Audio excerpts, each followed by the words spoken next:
अल्हम्दुलिल्लाह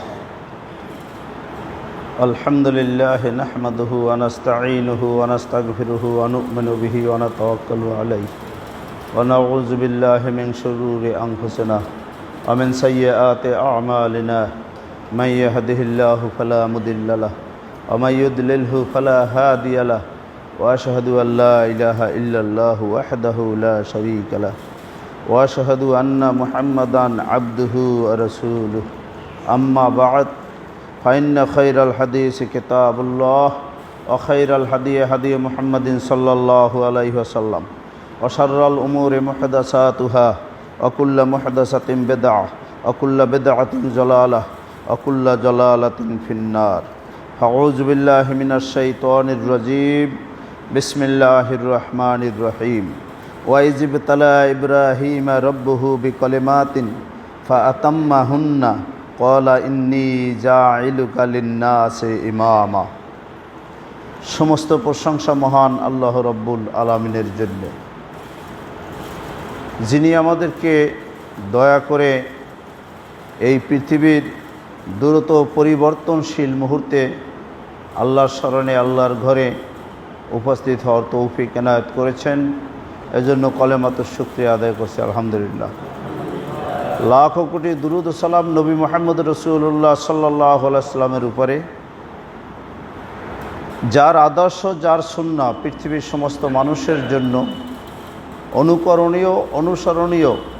পৃথিবীর যে কোনো পরিবর্তনশীল অবস্থায়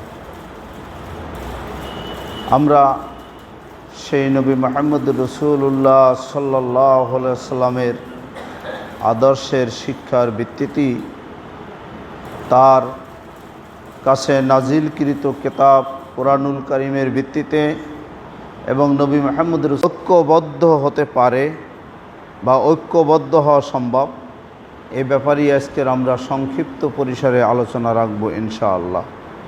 সূরা বাকারা 124 নম্বর আয়াত।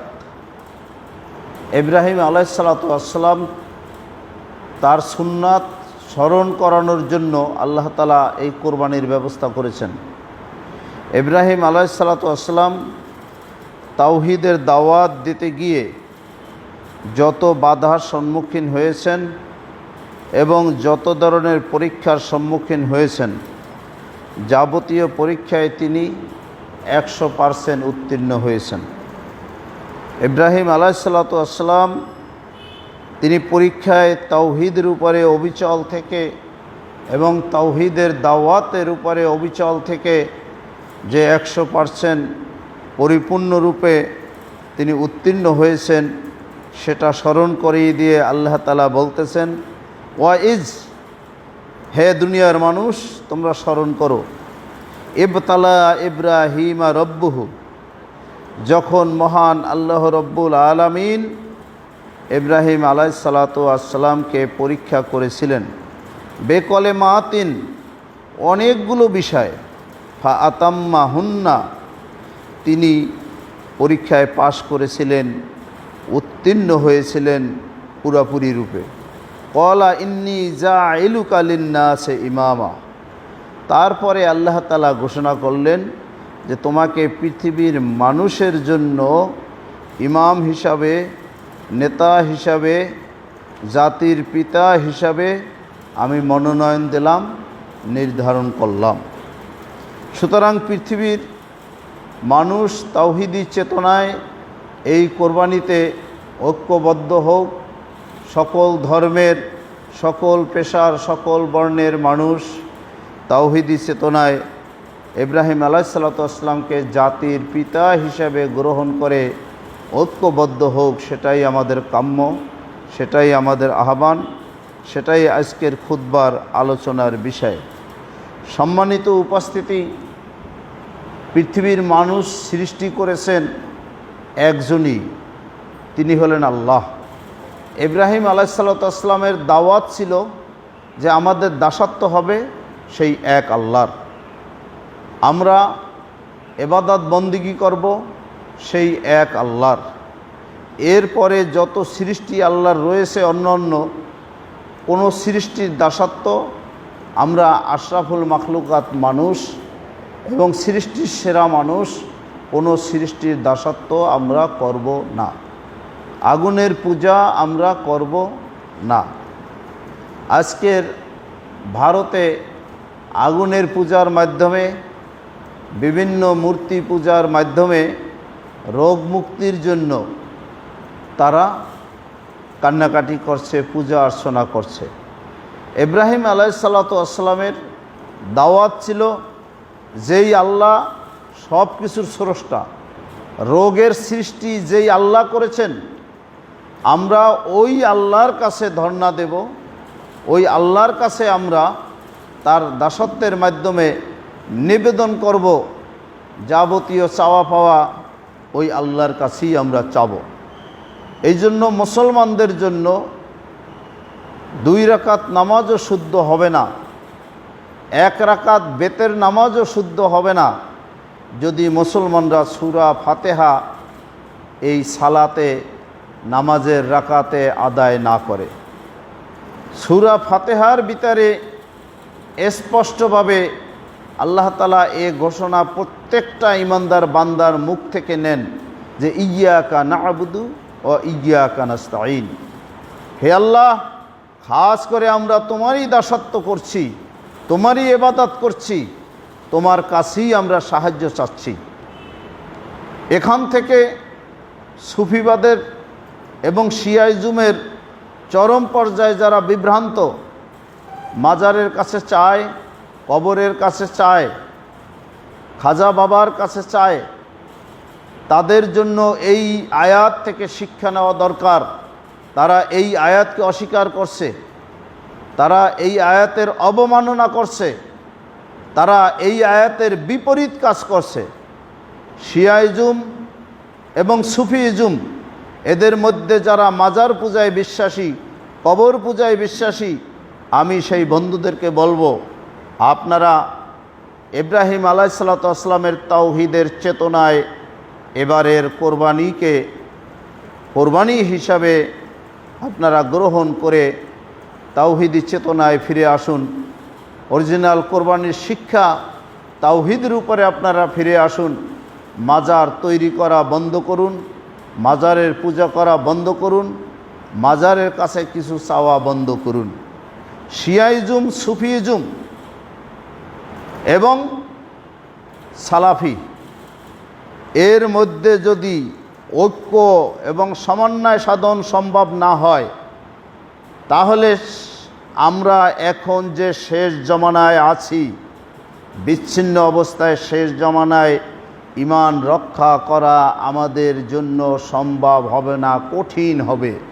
চলে যেতে হবে ছাগল নিয়ে এমন অঞ্চলে, যে অঞ্চলে নেটওয়ার্ক নাই, ইন্টারনেট নাই, বিদ্যুৎ নাই, ডিজিটালের কোনো কিছু নেই, এবং খারাপ ভালো মন্দ জানার কোনো উপায় নেই।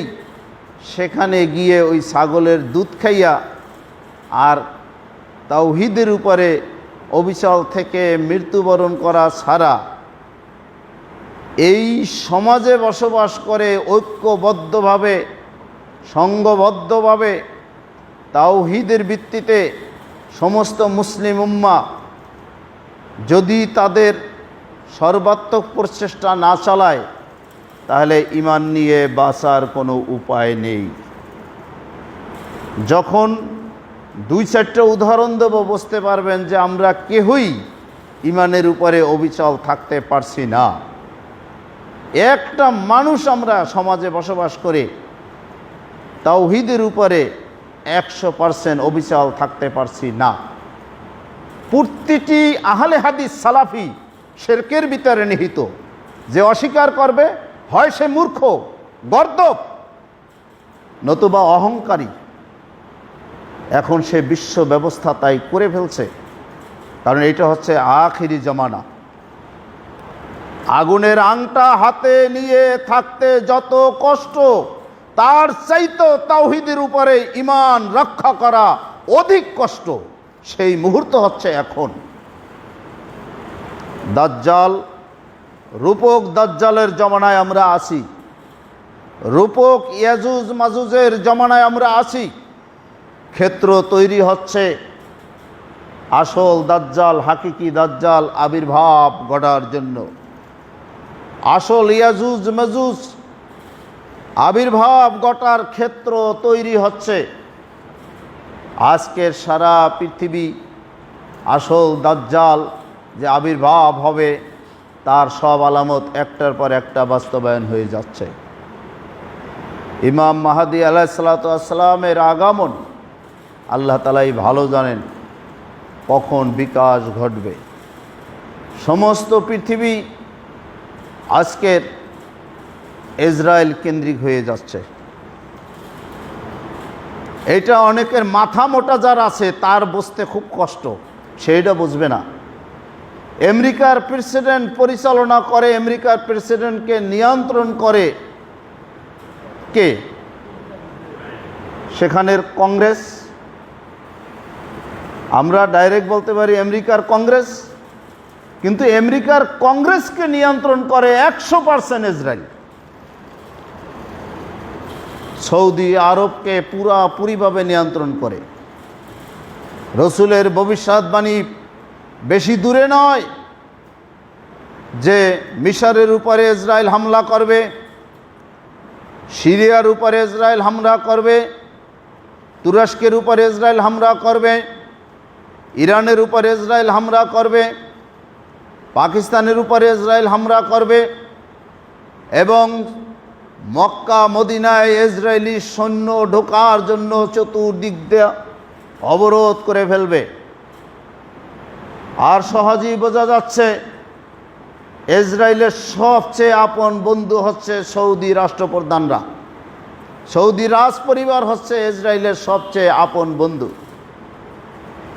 সম্মানিত উপস্থিতি, ইব্রাহিম আলাইহিসসালাতু ওয়াসসালামকে আল্লাহ তাআলা বলছেন, ইন্নী জাইলুকা লিন্নাসি ইমামা, পৃথিবীর মুক্তিকামী মানুষের জন্য তোমাকে ইমাম হিসাবে আমি নিযুক্ত করলাম। আজকের কোরবানি থেকে যদি ইব্রাহিম আলাইহিসসালাতু ওয়াসসালামের তাওহীদে আদর্শ গ্রহণ করতে না পারি, কোরবানি দেওয়ার পরেও স্মৃতিসৌধে যাইয়ে যদি পূজা করি, কোরবানি দেওয়ার পরেও যদি শহীদ মিনারে গিয়ে পূজা করি, কোরবানি দেওয়ার পরেও যদি শিখা অনির্বাণ নামে আগুন পূজা করি, তোমার ওই কোরবানি আল্লাহর দরবারে কোনো প্রয়োজন নাই।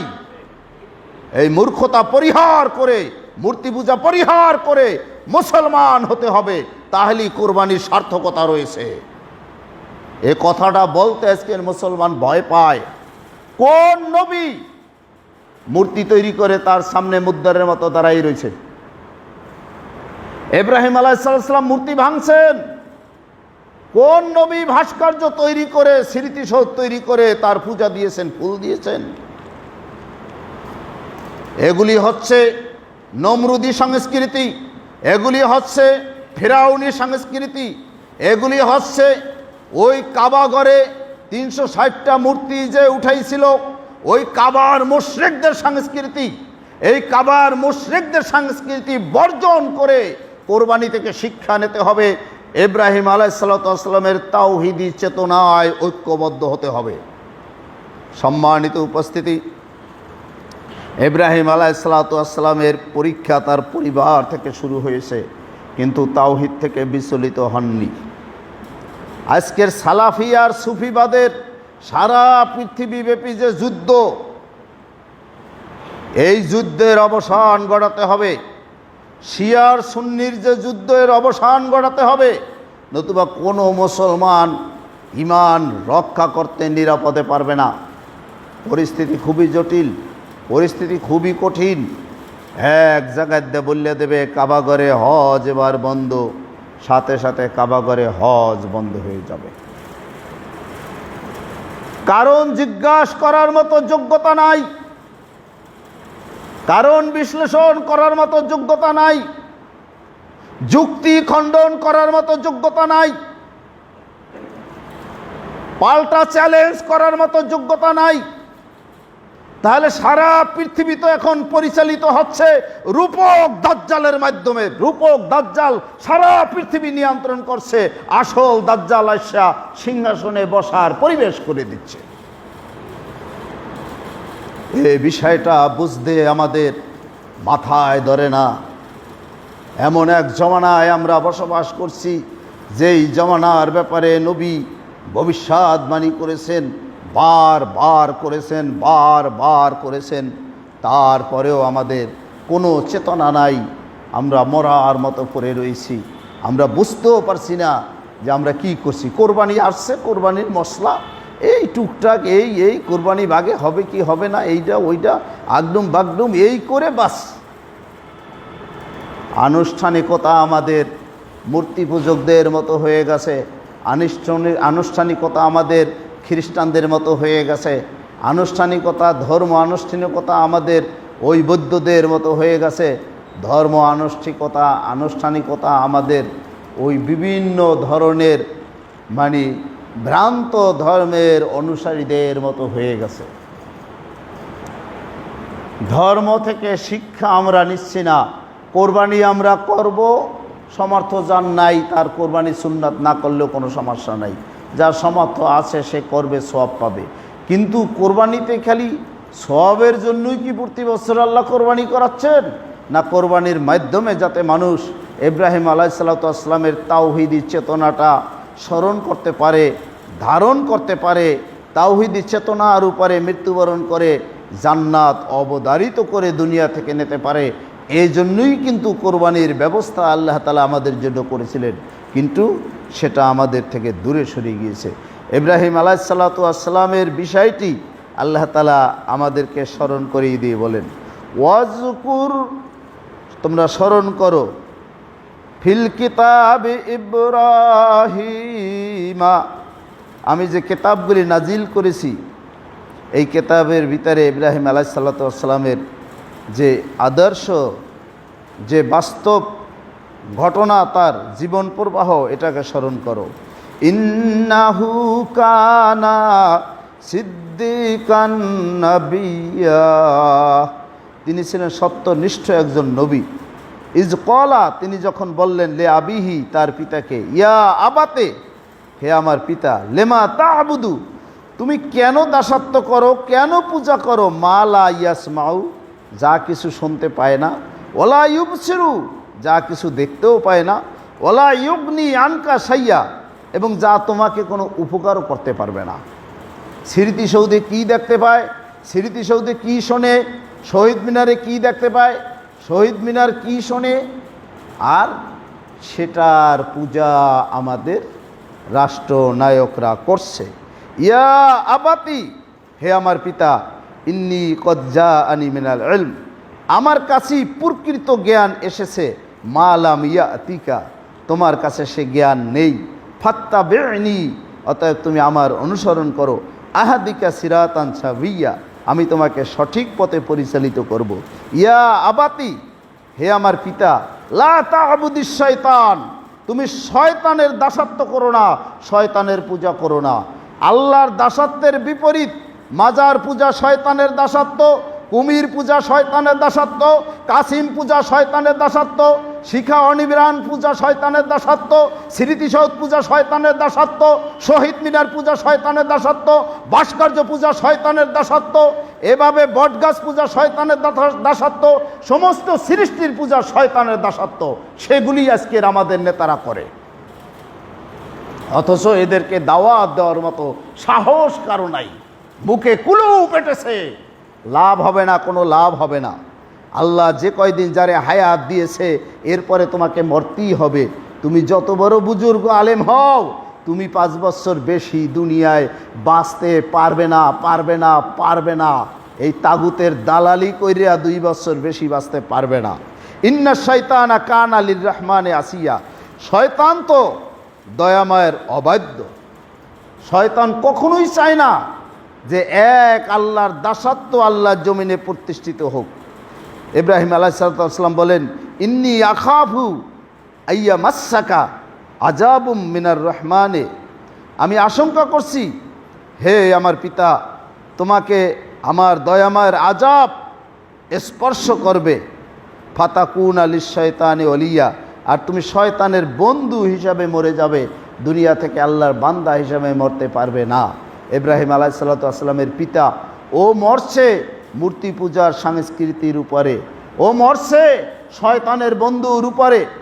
ও এই জন্য কিয়ামতের দিবসে যখন দেখা হবে পুত্রের সাথে, তখন পুত্রকে বলবে কান্নাকাটি করে যে তুমি আমার জন্য কিছু করো, যে আমি তো বলছিলাম যে তুমি পূজা পার্বণ ছেড়ে দাও, এক আল্লাহর দাসত্ব করো, সেদিন তো বাবা আমার কথা শোনো নাই, বলে এখন আমি তোমার সব কথাই শুনবো। ইব্রাহিম আলাইহিসসালাতু ওয়াসসালাম লজ্জায় পড়ে যাবেন। আল্লাহ তাআলা বলবেন, হে ইব্রাহিম তুমি তোমার সামনে তাকাও। সামনে তাকাই দেখবে যে একটা গাধা জানোয়ার, চেনা যাচ্ছে না। তারপরে ফেরেশতারা ওই চার পাও ধইরা জাহান্নামের ভিতরে নিক্ষেপ করবে। ইব্রাহিম আলাইহিসসালাতু ওয়াসসালামের কিছুই করার থাকবে না। মূর্তি পূজার পরিণাম হচ্ছে এই, স্মৃতিসৌধ পূজার পরিণাম হচ্ছে এই, বাপের ভাস্কর্য পূজার পরিণাম হচ্ছে এই, শহীদ মিনার পূজার পরিণাম হচ্ছে এই, শিখা অনির্বাণ পূজার পরিণাম হচ্ছে এই। আর আজকের আমাদের নেতারা নেত্রীরা ওইটাই করে, কারণ শয়তান তাদের বন্ধু, আল্লাহর সাথে তাদের সম্পর্ক নেই, বিশ্ব স্বাস্থ্য সংস্থার আল্লাহর সাথে সম্পর্ক নেই, বিশ্ব নেতাদের আল্লাহর সাথে সম্পর্ক নেই। এজন্য তারা আজকের মাথা খারাপ, টালমেটাল, উল্টা পাল্টা বকে, বক্তব্যের ভিতরে ভারসাম্যহীনতা, এখন একটা পরে আর একটা, সারা পৃথিবীকে অচল করে ফেলছে। এ ব্যাপারে কি করবে কি করবে না, কিং কর্তব্য বিমূঢ় অবস্থায় আছে। যদি আল্লাহর সাথে সম্পর্ক থাকতো, এই রকমের হতাশ এদের হতে হতো না। আজকের সারা পৃথিবী রূপক দাজ্জাল পরিচালনা করার কারণে মসজিদগুলো আজকের মুসল্লি শূন্য হয়ে গেছে, কারণ তাদের অপপ্রচার আর প্রচারণায় আজকের মসজিদগুলোতে মুসল্লিরা আসতেও ভয় পায়। মাস্ক পরা এটা ইসলাম বিরোধী কিছু না। আপনি মসজিদে আসেন, মাস্ক ব্যবহার করে আসেন, আপনার মতো আপনি সাবান দিয়ে হাত ধুইয়া সুন্দরভাবে অজু করে মসজিদে আপনি ঢোকেন, এবং হাসি কাশি ওই মাস্ক পরা অবস্থায় দেন, আর একজন ক্ষতিগ্রস্ত না হোক। কিন্তু আজকের মসজিদ বর্জন করতে হবে, এটা তো কোনো মুসলমানের কাম্য হতে পারে না। মসজিদ বর্জন করলে বেঁচে থাকবো, এটা কিন্তু ঠিক নয়। এর কিন্তু কোনো প্রমাণ আমাদের কাছে নাই। আমাকে সত্য কথাই বলতে হবে, এবং যেটুক পারবো সেটুক আমাকে মানতে হবে। কিন্তু সত্য কথা লুকানো, গোপন করা হচ্ছে কুফরি। কোনো অবস্থায় আমি কুফরি করতে পারি না। কুফরি করলে আমার নামাজ 2 রাকাত পড়লেও সে নামাজ কবুল হবে না। কাফেরের কোনো ইবাদত আল্লাহর দরবারে কবুল হয় না। এই কঠিন মুহূর্তেও পিতাকে দাওয়াত দিয়েছেন, পরিবারকে দাওয়াত দিয়েছেন তাওহীদের উপরে, কিন্তু তার বিনিময় পরিবার থেকে কোন ভাষায় ইব্রাহিম আলাইহিসসালাতু ওয়াসসালামকে বহিষ্কার করেছে শুনুন। ক্বালা আরাগিবুন আনতা আন আলিহাতি ইয়া ইব্রাহিমু লা ইল্লাম তানতাহি লা আরজুমান্নাকা ওয়াহজুরনি মালিয়া। হে ইব্রাহিম, তুমি আমাদের যে উপাস্য, আমাদের যে পূজা পার্বণ অনুষ্ঠানের বিষয়, এখান থেকে বিমুখ হচ্ছ, তুমি সমালোচনা করছো আমাদের কর্মকাণ্ডের। লাইল্লাম তানতাহি, যদি তুমি এই সমালোচনা থেকে বিরত না হও, লা আরজুমান্নাকা, তোমাকে পাথর নিক্ষেপ করে হত্যা করব, ওয়াহজুরনি মালিয়া, আর চিরতরে দূর হয়ে যাও, আমার ঘর থেকে বের হয়ে যাও। সূরা মরিয়ম 41 থেকে 46 নম্বর আয়াত।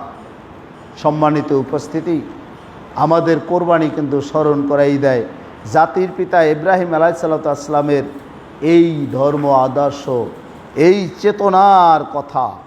সম্মানিত উপস্থিতি, আমরা এমন একটা অবস্থায় এখন আছি, পৃথিবী দ্রুত পরিবর্তন হয়ে যাচ্ছে। 3য় বিশ্বযুদ্ধের দামামা বাজছে। এই মহামারীর পরই আপনি দেখতে পাবেন যে একটার পর একটা পরিবর্তন কিভাবে ঘটছে। আমরা রাসূল সাল্লাল্লাহু আলাইহি সাল্লামের কথাগুলো নিয়ে চিন্তা করি না। মানুষের দুটি চোখ রয়েছে, একটি হচ্ছে অন্তর্চক্ষু, আরেকটি হচ্ছে বাহ্যিক চোখ। যারা পাক্কাপোক্ত ঈমানদার, যারা আল্লাহর উপরে অগাধ বিশ্বাস রাখে, তাদের অন্তর্চক্ষু কিন্তু অনেক কিছু দেখতে পায়। এটা বাস্তব এবং এটা প্রমাণ আল্লাহ নিজে দেখাইছেন। সূরা কাহাফে পড়ুন। মূসা আলাইহিস সালাতু ওয়াস সালাম একজন জলিল কদর নবী, তার চোখ, বাহ্যিক চোখ, এতে যে জ্ঞান ধারণ করেছে সে জ্ঞানের কোনো তুলনা হয় না। কোনো মানুষের সাথে তাকে তুলনা করা যাবে না। সেই মূসা আলাইহিস সালাতু ওয়াস সালামকে আল্লাহ তাআলা খিজির আলাইহিস সালাতু ওয়াস সালামের কাছে নিলেন। খিজির আলাইহিস সালাতু ওয়াস সালামের শিষ্যত্ব বরণ করতে বললেন। খিজির আলাইহিস সালাতু ওয়াস সালাম কোন জায়গায় তারে পাওয়া যাবে মূসা আলাইহিস সালাতু ওয়াস সালামকে বলে দিলেন। কিন্তু খিজির আলাইহিস সালাতু ওয়াস সালাম তাকে শর্ত দিলেন, তুমি আমার সাথে থাকলে কথা বলতে পারবা না, কি করি আমি খালি দেখবা, পরে তোমাকে সবই জানানো হবে। এই শর্তে যদি তুমি আমার সাথে থাকো তাহলে তোমারে নিতে পারি, না নতুবা তোমারে আমার সাথে নেব না। ওই শর্তেই যে না ঠিক আছে কথা বলবো না। কিন্তু খিজির আলাইহিস সালাম একটার পর একটা যখন কাজ শুরু করেছে, প্রত্যেকটা কাজ দেখে তার বাহ্যিক দৃষ্টিভঙ্গিতে বাধা দিয়েছে, না এটা হতে পারে না, এটা কি করছেন আপনি।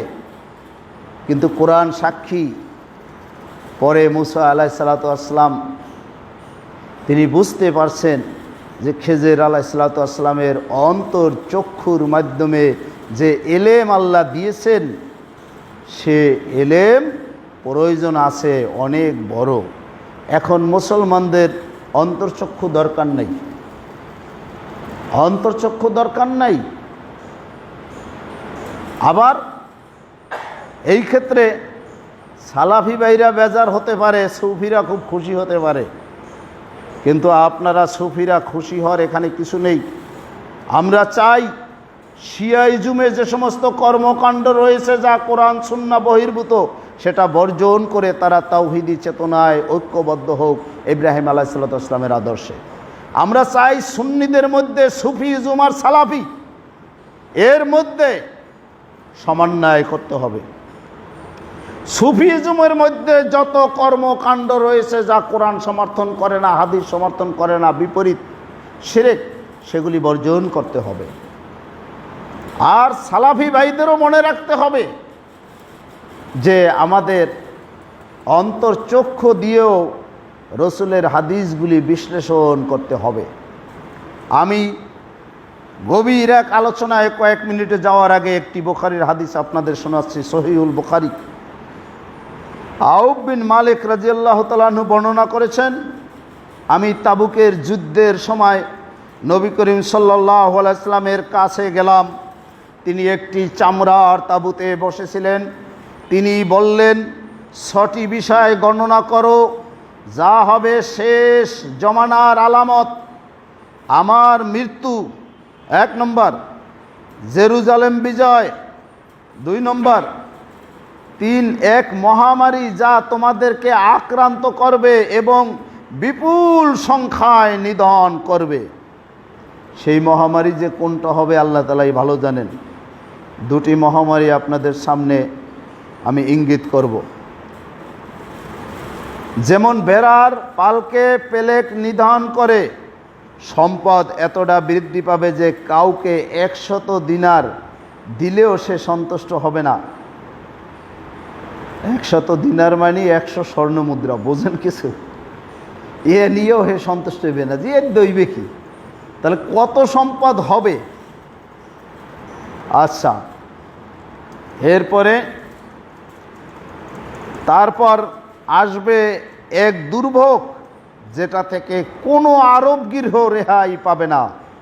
তারপর তোমাদের এবং বনু আসফারের মধ্যে মানে খ্রিস্টানদের মধ্যে অস্ত্রবিরতি হবে, কিন্তু তারা চুক্তি ভঙ্গ করে 80টি পতাকার তলে তোমাদেরকে আক্রমণ করবে। প্রত্যেক পতাকা তলে থাকবে 12,000 সৈন্য। এখন এই মহামারী কোনটা হবে আল্লাহ তাআলাই ভালো জানেন, কিন্তু খ্রিস্টান বিশেষজ্ঞরা মনে করে এই রসুলের ভবিষ্যৎবাণীর যে মহামারী, এটা এই করোনাই হতে পারে। আমরা এটা বলছি না, আল্লাহই ভালো জানেন সেই মহামারী কোনটা হবে। মরণ রূপ নেবে করোনা। 1918 সালে মারাত্মক রূপ ধারণ করছিল স্প্যানিশ ফ্লু। সারা বিশ্বে অন্তত 5 কোটি মানুষ মারা গিয়েছিল এই মহামারীতে। মানব ইতিহাসের সবচেয়ে প্রাণঘাতী মহামারী হিসাবে গণ্য করা হয় একে। ওই স্প্যানিশ ফ্লুয়ের মতোই মরণ রূপ ধারণ করতে পারে করোনা মহামারীও। তাই এই রোগের প্রতি বেপরোয়া মনোভাব না দেখানোর আহ্বান জানিয়েছেন যুক্তরাষ্ট্রের সংক্রমণ ব্যাধি বিশেষজ্ঞ অ্যান্থনি ফাউসি।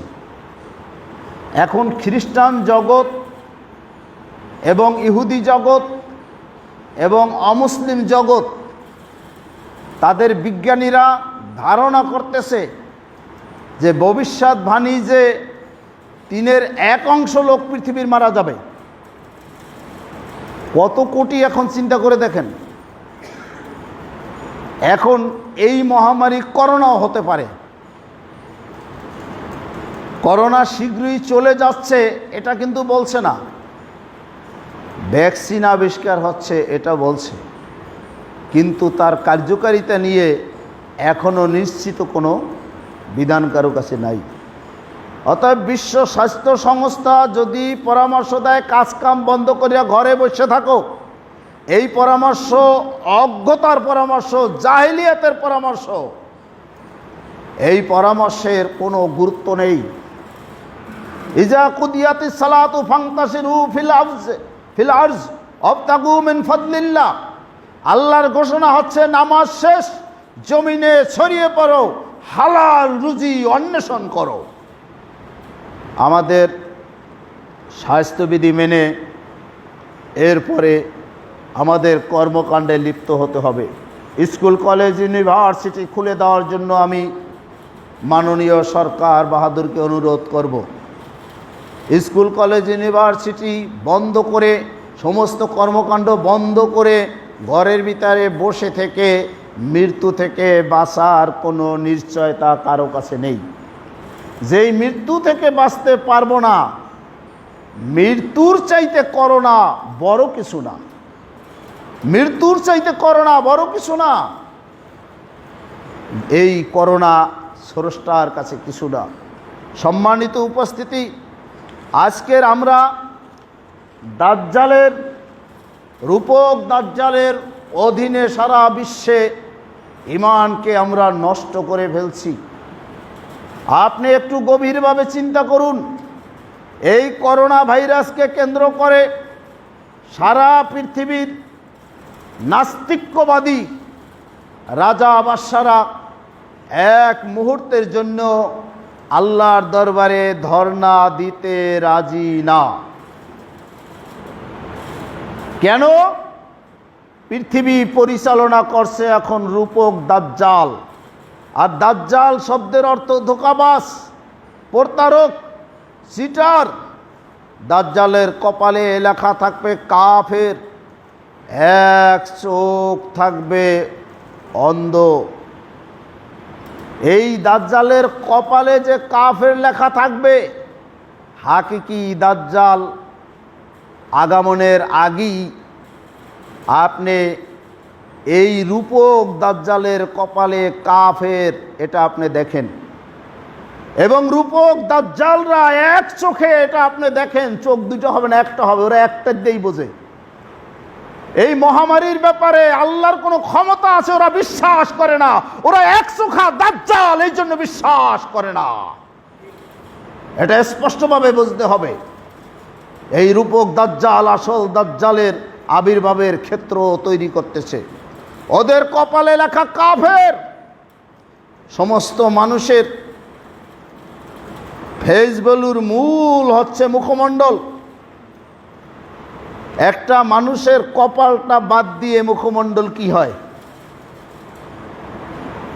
কপালটাই হচ্ছে মানুষের নজরের, একটা মানুষের দিক তাকালে প্রথম কপালটার দিকেই তার চোখ পড়ে, এরপরে সমস্ত মুখমণ্ডলটার দিকে।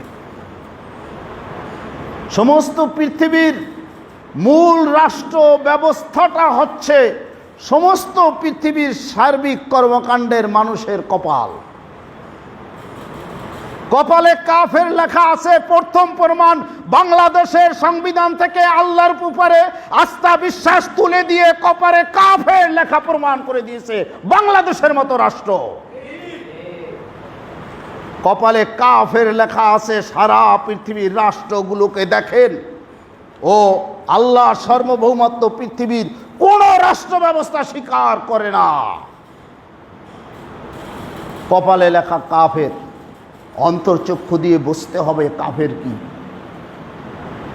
আল্লাহর সার্বভৌমত্বের উপরে আয়াতগুলি পড়তে গেলে 2 ঘন্টায় শেষ হবে না। আমার মনে আছে পিছনে 2 বার অসংখ্য আয়াত করে শোনানো হয়েছে সার্বভৌমত্বের মালিক হচ্ছেন আল্লাহ। করোনার মধ্যেও একবার শোনানো হয়েছে সার্বভৌমত্বের মালিক হচ্ছে আল্লাহ। লাহু মুলকুস সামাওয়াতি ওয়াল আরজ, হায়াত এবং মওতের মালিক হচ্ছে আল্লাহ। আল্লাহ জি খলাকাল মাউতা ওয়াল হায়াতা লিয়াবলুয়াকুম আইয়ুকুম আহসানু আমালা। তিনি আল্লাহ, তিনি পূর্ব, তিনি রব, যিনি জীবন এবং মরণকে সৃষ্টি করেছেন। জীবন এবং মরণের মালিক যিনি, করোনার চাইতে তিনি কি শক্তিশালী নয়?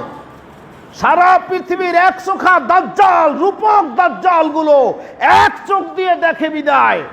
করোনার চাইতে শক্তিশালী আল্লাহর কাছে ধর্ণা দিতে ওরা রাজি না, কারণ ওরা দাজ্জাল।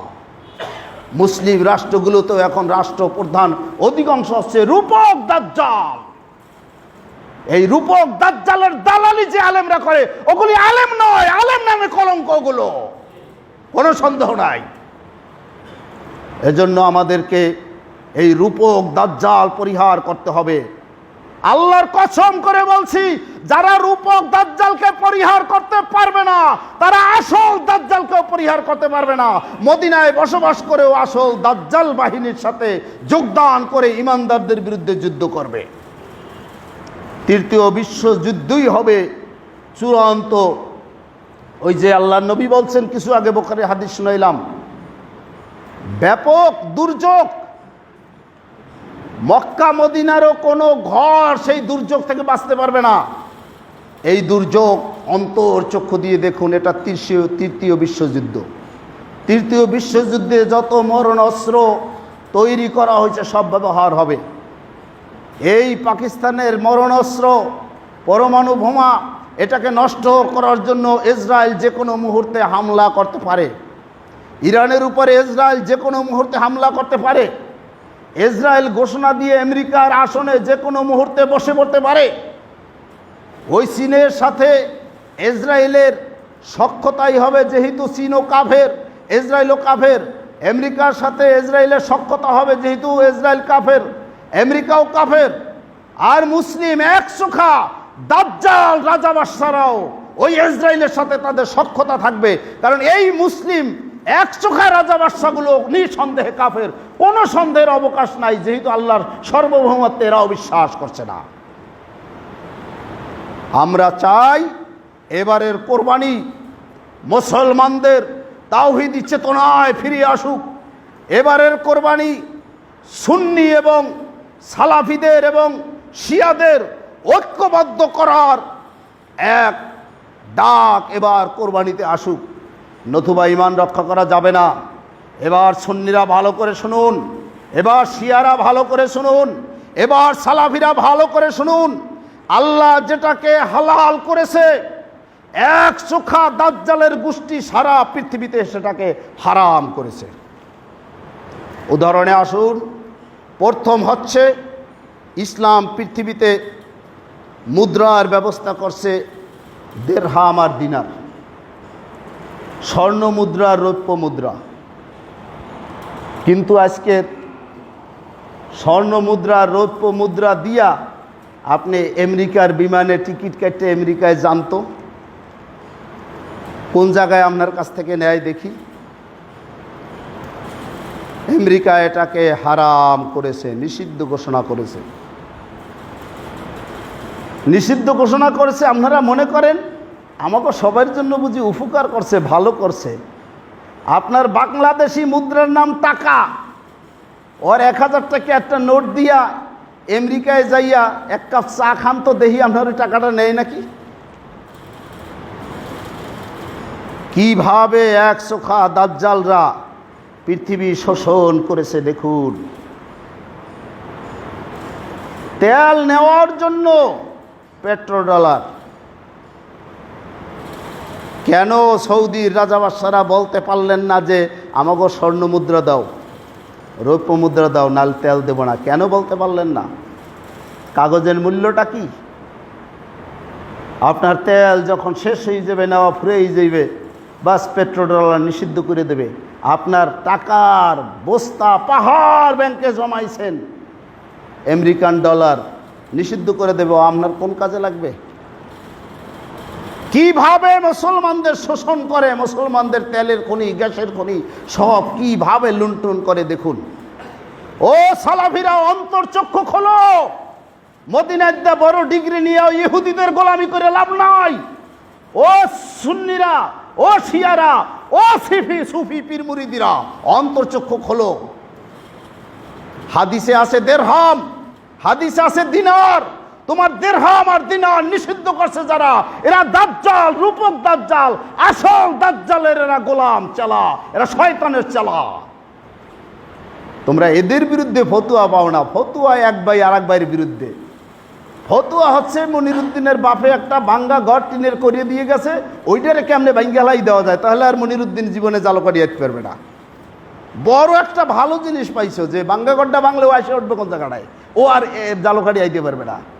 ফতুয়াটা এই জায়গায় যে মিলাদ না পড়লে সে মুসলমানই না। মনিরুদ্দিনও মিলাদ পড়ে না, ওর দল আহলে হাদিসরাও মিলাদ পড়ে না। মিলাদ নবী পড়েন নাই, মিলাদ খলিফারা পড়ে নাই, মিলাদ সাহাবীরা পড়ে নাই। মিলাদ নিকৃষ্ট এক বেদাতি অনুষ্ঠান, খ্রিস্টানদের মধ্য থেকে, হিন্দুদের মধ্য থেকে তোমরা ইসলামের মধ্যে সংযোগ করেছো। এগুলি পরিহার করতে হবে। তোমরা হাদিসে আছে আজকের সেটাকে নিষিদ্ধ ঘোষণা করা হলো, দিরহাম দিনার, এর বিরুদ্ধে তোমাদের কোনো কথা নাই। হাদিসে আছে বিবাহ হচ্ছে ইমানের অর্ধেক। সুবহানাল্লাহ। বিবাহ নিষিদ্ধ করে দিয়েছে সারা মুসলিম বিশ্বে। বিবাহ করার জন্য শর্ত বিরাট। বিবাহের জন্য বয়স লাগবে, এত বছর হইতে হইবে, নালে বিবাহ হবে না। সাবালক হয়ে গেছে, বিয়ে করাই দিলে বাচ্চা কাচ্চা হয়ে যাবে, কয় না বিয়ে করতে পারবে না, মেয়ে হলেও বিয়ে দেওয়া যাবে না, ছেলে হলেও বিয়ে দেওয়া যাবে না। কিন্তু জেনা করবে, ব্যভিচার করবে, আকাম করবে, প্রেম করবে অবৈধ, ওটা জায়েজ। এই একচোখা দাজ্জালরা ইসলাম যেটাকে হালাল করেছে বিবাহ, সেটাকে হারাম করেছে। আর ইসলাম যে জেনাকে নিষিদ্ধ করেছে সেটাকে বৈধ করেছে। আমরা সালাফিরা এই বিশ্ব আইন এর বিরুদ্ধে কথা কইতে রাজি না, মাদানিও রাজি না, কোনো আহলে হাদিসের নেতা আলেম রাজি না। কি বড় মাপের এক একজন নেতা, এর বিরুদ্ধে কোনো কথাই নাই। কথা আছে গুতগুতি করা, মুসলমান ভাইয়ের সাথে আর এক ভাইয়ের সাথে কীভাবে গুতগুতি করা যায়, তাও কোন জায়গায় যাই গুতগুতি করতে হবে? মসজিদে যাইয়া। যে কয়টা নামাজ পড়তে আসে গুতগুতি করে ওই কয়টার বাইর করে দিতে হবে মসজিদ থেকে। তাহলে বাহিরে বাহিরে শয়তানের রাজত্ব, এর মানে মসজিদে আওকা, সব বাহিরে যা, সব শয়তানের গোলাম হ। এই হচ্ছে সালাফিদের দাওয়াত। অন্তর্চক্ষু খোলো, কোরআন হাদিস বোঝো। কোরআন হাদিস বোঝো না, এই জন্য এই গন্ডগোল করে বেড়াও। এই গুতাগুতি বন্ধ করতে হবে। শিয়া সুন্নির যুদ্ধ বন্ধ করতে হবে। সালাফি সুফির যুদ্ধ বন্ধ করতে হবে। ইব্রাহিম আলাইহিস সালামের তাওহীদি চেতনায় ঐক্যবদ্ধ হতে হবে, তাহলে কোরবানি সার্থক হবে, নতুবা এই কোরবানিতে লাভ হবে না। আমি আপনাদের বিনীতভাবে আবেদন করব, মসজিদ যেখান থেকে হক কথা হচ্ছে পাবলা দারুসালাম আহলাদিস জামে মসজিদ, এর 30,000 টাকার মতো ফান্ড ক্রাইসিস। আপনাদের কাছে আমার আবেদন, এককালীন আপনারা দান করুন 500 টাকা, 1000 টাকা, সর্বনিম্ন 100 টাকা। আর আমাদের কোরআন আর হাদিসের বক্তব্য সারা পৃথিবীতে পৌঁছে দেওয়ার জন্য তাবলীগ খাতকে শক্তিশালী করুন। তাবলীগ খাতকে শক্তিশালী করবেন কারে দিয়ে? যে কৃষক, তার কাছে যাইয়া 500 টাকা দিয়ে বলবেন যে আমার তো সর্দি, জ্বর, কাশি, পেটে ব্যথা, একজন আপনি একটু প্রেসক্রিপশন লিখে দেন। ও কৃষক আপনারে কি প্রেসক্রিপশন লিখে দেবে? আপনি শারীরিকভাবে অসুস্থ হইলে আমাদের শ্রদ্ধেয় সভাপতি ডাক্তার মিজানুর রহমান সাহেবের কাছে যান। তিনি একটা প্রেসক্রিপশন লিখে দিলে আপনি ফি যাই দেন, ওটা আপনার কাজে লাগবে। কিন্তু ওইটা যাইয়া বাসের একজন হেল্পাররে 500 টাকা দিয়ে বলে আমার একটা প্রেসক্রিপশন লিখে দেন, কাজ হবে না। তাবলীগি কাজ যে বেটা করে সেই বেটার হাতে টাকা দিতে হবে। অন্যের হাতে টাকা দিয়ে তাবলীগ হবে না, আপনার টাকা নষ্ট হয়ে যাবে, কোনো কাজে লাগবে না। কেন আমরা সারা পৃথিবী থেকে জাকির নায়েকের হাতে টাকা পাঠাইতে বলছি? ও বেটা যে কাজ করতে পারছে, আলেমরা পারে না তা করতে। আমরা কাজ করছি সারা দেশে, বাস্তব প্রমাণ আপনারা পাচ্ছেন। বিপদে পড়লে মানুষের সামনে দাঁড়াচ্ছি সারা দেশে। আর গুজগুজ করে কয়েকটা মুনাফিক, তার কথা মতো তাবলীগ ফান্ডে টাকা দিব কেন? আমি স্পষ্ট বলতেছি, এগুলি মুনাফিক। 2 লাখের উপরে দেনা, পলাই যাওয়ার মতো অবস্থা। এরপরে এই মুনাফিকগুলো বলে ওনারা টাকা দেবেন না। আমি কি দিয়ে কাজ করব? কেমনে আমি দাঁড়াই থাকবো? শেষ উপায় শ্রদ্ধেয় সভাপতি সাহেবরে বলবো যে আমি আর পারলাম না, চলে গেলাম। এছাড়া আর উপায় কি? আজকে শয়তান কোটি কোটি টাকা ব্যয় করতেছে সমকামিতার লাইসেন্স দেওয়ার জন্য। আল্লাহ যেটারে হারাম করেছেন, সমস্ত নবীরা যার বিরুদ্ধে যুদ্ধ করেছে, আজকের একটা পুরুষ আর একটা পুরুষকে বিয়ে করে, এই লাইসেন্স মুসলিম কান্ট্রিতে দিচ্ছে। এই আইন মুসলিম কান্ট্রিতে পাশ করার জন্য জোর চাপ দিচ্ছে। আপনি আছেন কোথায়? আজকের আপনার আমার সাংস্কৃতিক জগৎ, চলচ্চিত্র জগৎ কোনভাবে সাজাইছে? আপনারা আমার একটা ছেলে মেয়ে ঠিক থাকবে না, একটা মেয়েকে ভালোভাবে গড়তে পারবেন না। এর বিপরীতে আমাদের কাজ করতে গেলে কত অর্থ দরকার, কত সংগ্রাম দরকার। আপনাদের সকলের কাছে বিনীত নিবেদন করব, কোরবানি আল্লাহ তাআলা আমাদের জন্য সকলের কবুল করেন। যারা অসুস্থ, হে আল্লাহ, আল্লাহ আপনি অসুস্থতা দূর করে দেন। এ আল্লাহ, যারা মারা গেছে তাদেরকে আপনি জান্নাত নসিব করুন। এ আল্লাহ, এই মসজিদ যারা করেছে, মারা গেছে, আল্লাহ তাদেরকে জান্নাতে উচ্চ মর্যাদা দান করুন। এ আল্লাহ, আমাদের শ্রদ্ধেয় সভাপতি পূর্বের যিনি মারা গেছেন আল্লাহ ইয়াকুব আলী সাহেব, আল্লাহ আপনি তারে মাফ করে দেন, জান্নাতে তার উচ্চ মর্যাদা দান করুন। এ আল্লাহ, মসজিদের যে ঘাটতি, এই ঘাটতিটা পূরণে আমাদের আপনি সাহায্য করুন। আপনারা প্রত্যেকেই এজন্য এককালীন মসজিদে দান করবেন। আর তাবলীগ খাত এবং মসজিদ উভয়েরই আপনারা সদস্য হন। আস্তাগফিরুল্লাহ লি ওয়া লাকুম।